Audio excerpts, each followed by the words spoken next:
Good morning, friends. Welcome to worship at Peachtree City United Methodist Church. I'm glad to be with you in week 2 of The Space Between. This week I went back to Texas to my dad's house. Some of you know he passed away this summer, and my brother and I spent the week cleaning out his house, or at least beginning that process. And so I found out that I apparently come from a long lineage of junk drawer and dysfunctional closet owners.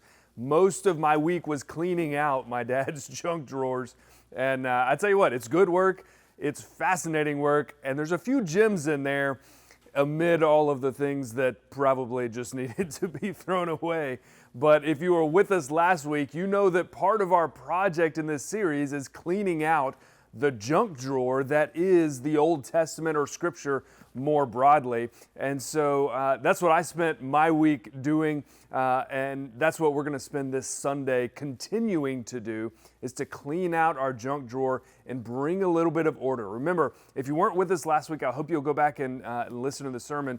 But remember, the project for us over these next couple of weeks is to reclaim our memory, which will afford us a rediscovery of our identity, right? We're battling a kind of Christian amnesia or Christian Alzheimer's, where we have forgotten our story and we've just shoved random people and events and places into junk drawers and said, we'll figure that out later. But this is the time. This is the time that we are figuring out what the story is. And we began that work last week by looking not only at God's original intent for His creation, but looking at God's final intent. So we looked at the beginning and the end of our stories as we began to clean out our junk drawer. Now it's time to get to work at the story or the space between the beginning and the end. When we left off the beginning of our story last week, we saw that Adam and Eve had been expelled from the Garden of Eden. They were no longer the people of God, living in the place that God prepared for them, dwelling in the very presence of God. And remember, the whole story is tracking people, place, and presence. But when we left Adam and Eve, they had lost the sense in which they were the people of God, living in the place God created for them, dwelling in the presence of the one who created them. And unfortunately, things get worse before they get better. Just a couple of chapters later, we hear in Genesis chapter 6, we hear Scripture say that every inclination of every human heart was only evil continually. I want to say that one more time because I want it to sink in. The depth of the brokenness just after Adam and Eve leave the Garden of Eden is extraordinary. What Scripture tells us is every inclination of every human heart was only evil continually. And here's the remarkable thing. Well, two things. One, you can't go downhill from there. That's an exceedingly dark or bleak outlook on the state of God's creation. But what's really remarkable is that God refuses to settle. He refuses to settle for that kind of reality to dominate His creation. He refuses to settle for sin and brokenness to dominate His creation. And so He finds a man named Noah. And many of us are familiar with this story. He finds a man named Noah who will be the vehicle for the reset that God desires to initiate. He refuses to settle and allow only evil continually to be the future of His creation. And so He determines that with Noah, He's going to hit the reset button. And there's a challenge with the Noah's Ark story. We tend to read it in one of two ways. Either we remember that story from when we were children. We remember essentially the children's version of that story, and it's rainbows and butterflies and sunshine and cuddly animals. That's not necessarily wrong. It's not bad for us to teach our children the story of Noah's Ark in a way that they can consume. However, as adults, as we mature, often we forget to go back and reread that story through an adult lens, and so we're stuck with a child's understanding of it. The second way that we sometimes read that story is sometimes we do go back and read it as adults, and when we do, we realize it's not all rainbows and sunshine and cuddly animals, and in fact it appears, at least on the surface, to be a story of death and destruction. And so we go back and try to rediscover it, but we're deeply disappointed when we read this dark kind of story. I want to offer a third way to understand the story of Noah's Ark that will help us begin to chart a course from beginning to end. The third way is this. Instead of a story of destruction, Noah's Ark, I think, is much more a story of decreation and then recreation. Think about what you remember of the story as Noah builds the ark and he's thought a fool by everybody around him, and the rains begin to fall and the waters begin to rise and rise and rise, and it covers everything on the face of the earth. Essentially what we hear is that the earth is returned to a formless void, right? The very beginning of the creation story. God returns the earth to its beginning state, a formless void. And we can read those stories. I'd encourage you to do that this week. Go back and read the creation story one more time, and then go back and read the story of Noah's Ark in Genesis 6 through Genesis chapter 9, and you'll see that it's almost a systematic rolling back of creation, that the earth goes away, right? The animals go away, the vegetation goes away. Everything is rolled back to its beginning state. And then God begins to recreate, because God desires a different future than only evil continually.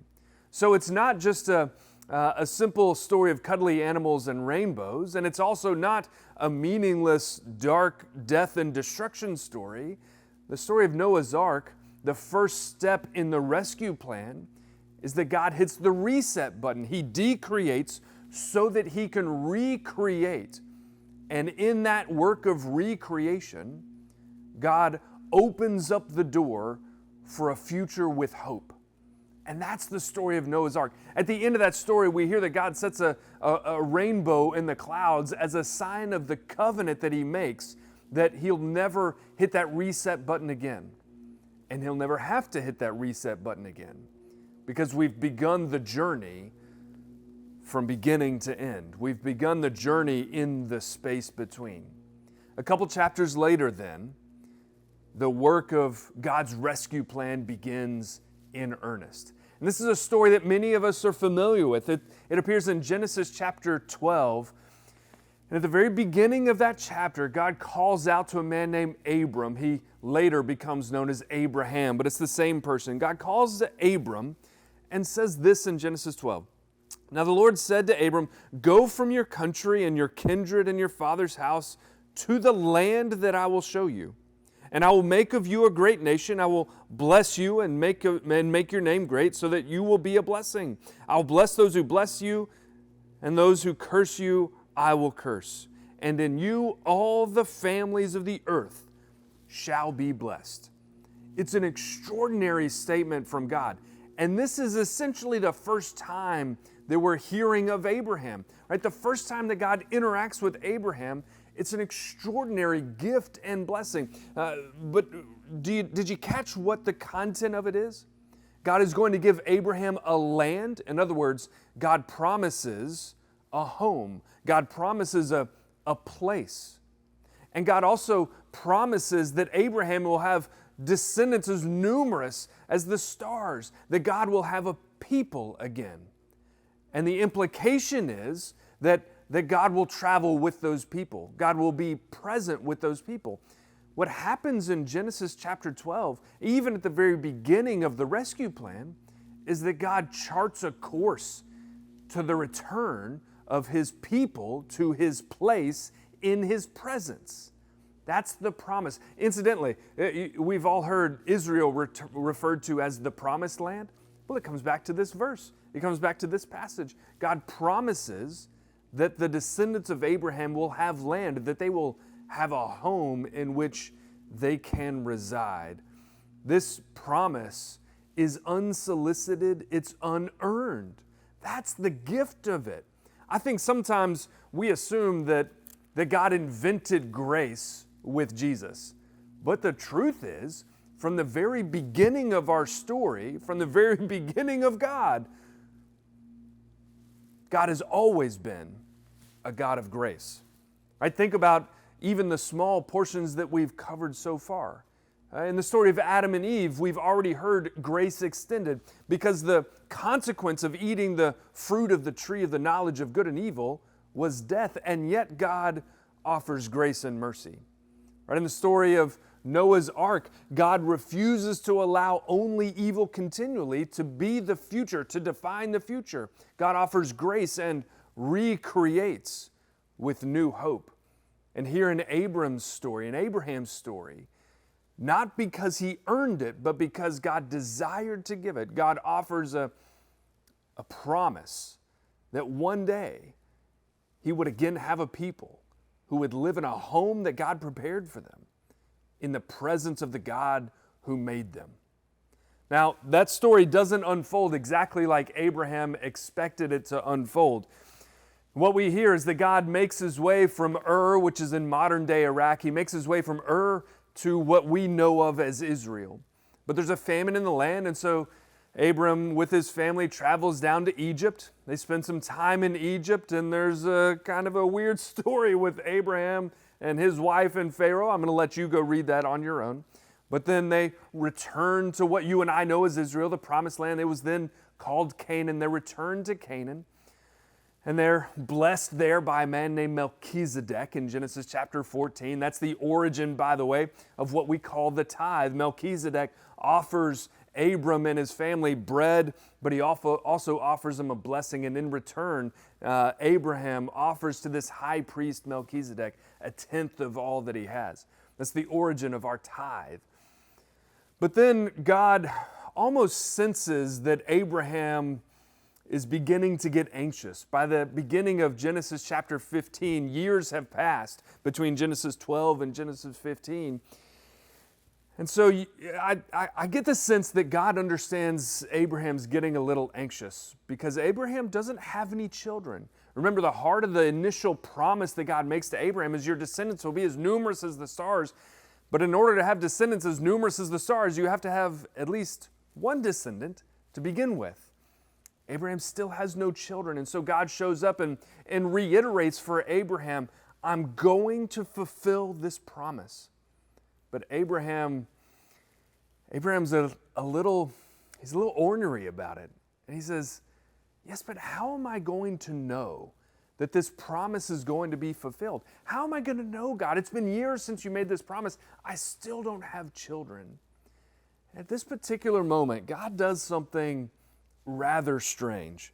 In Genesis chapter 15, as Abraham expresses this concern or this anxiety, Genesis chapter 15, verse 9, God tells Abraham, bring me a heifer who's 3 years old, a female goat who's 3 years old, a ram who's 3 years old, a turtle dove, and a young pigeon. And so Abraham brought God all of these and cut them in two, laying each half over against the other. And that's a really weird thing to do. Why would God desire Abraham to bring him all of these animals and then ask Abraham to cut them in two? It's at this point that we need to cross a barrier, right? There's a barrier of 4,000 years of time, distance, and culture between us and this story.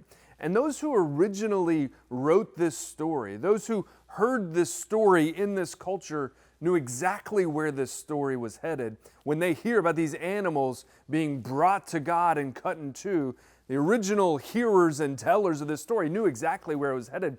But for us, that culture is so distant from where we are. It's so foreign to our daily experience that we need to cross that barrier. So we've got a little bit of work to do.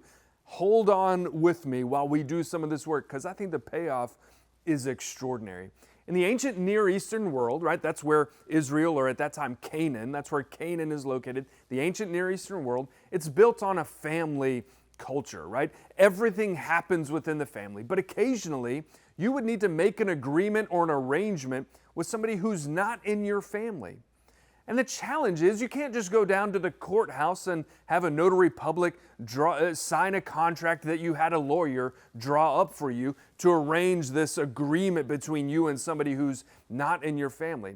So in the ancient Near Eastern world, they had to come up with a way to make family, to make a stranger into family, right? To treat somebody who wasn't family as though they were family. It's called fictive kinship, right? So making somebody who's not family into somebody who is family. And the primary means that people would make somebody who's not family into somebody who is family, the primary means that people would use to make a binding agreement, to guarantee that I'm going to do something and I'm going to do something, was through the means of something called a covenant. There are multiple kinds of covenants. Some covenants are made between equals. It's called a parity treatment, where both parties are equal. And so this party will say, I'm going to do X, Y, Z. And this party says, well, I'm going to do X, Y, Z. And there was a form that they use. It's an identifiable form. But a different kind of treaty was something called a suzerain-vassal treaty. It's a treaty between a greater power and a lesser power. Right? Think about a tribal leader versus a small family patriarch. When a suzerain-vassal treaty or covenant was entered into, the final step in that process was to take an animal sacrifice, like a heifer or a goat, and bring that to the table. And the lesser party would take that animal and they would split it in two. It's such an odd thing for our ears. But remember, in this culture, everybody knew what was happening. That lesser party would split that animal in two and then walk between the pieces of that animal and say, may I become like this animal if I don't fulfill my obligation. The greater party says, I'm going to do this for you, but you are going to do X, Y, and Z for me. So the lesser party would walk between the split animal and say, may I become like this animal if I don't fulfill my obligation. When God tells Abraham to bring him these animals, to split them in two, what we fully expect, rightfully so, is that Abraham is about to walk between these pieces of animal. And God is going to invite Abraham to say, may I become like this animal if I don't fulfill my obligation. And God likewise will say, and I will do what I said I would do. But that's not what happens. As we read on in the story, what we hear, when the sun had gone down and it was dark, a smoking fire pot and a flaming torch passed between the pieces of animal. And on that day, the Lord made a covenant with Abraham. Actually, the word is to cut a covenant because you've cut the animal in two. God cuts a covenant with Abraham, saying, to your descendants I give this land. It's not Abraham who walks between these pieces of animal. It's the smoking fire pot and the flaming torch, which are Old Testament symbols of God's own presence. Did you catch what happens here? It's not Abraham, the lesser party. It's not the vassal who travels between the split animal and says, may I become like this if I don't fulfill my obligation. It is God himself who says, may my body be broken if I don't fulfill the covenant that I've made with you. Abraham, in all of his anxiety, how are you going to create the numerous descendants, God? I don't even have one child. And God puts his own life on the line as a guarantee that he will fulfill his covenant promise to Abraham. I don't know how we cannot see the fulfillment of that promise as God's own Son offers his broken body on a cross for us. God guarantees the covenant. God will have a people. God will give them a home in which to live. God will be present with his people. And now we can see the trajectory of this rescue plan that's unfolding before us. Right? As God hits reset with one man, Noah, that rescue plan is now expanded to one family. Not one man, but one family, Abraham's family and his descendants. That trajectory that we see in this rescue plan is going to continue next week as we look at the next step, at a new covenant that God is going to make with his people as he returns the people of God to the place that he prepared for them so that God might live with his people. Thanks be to God. Amen.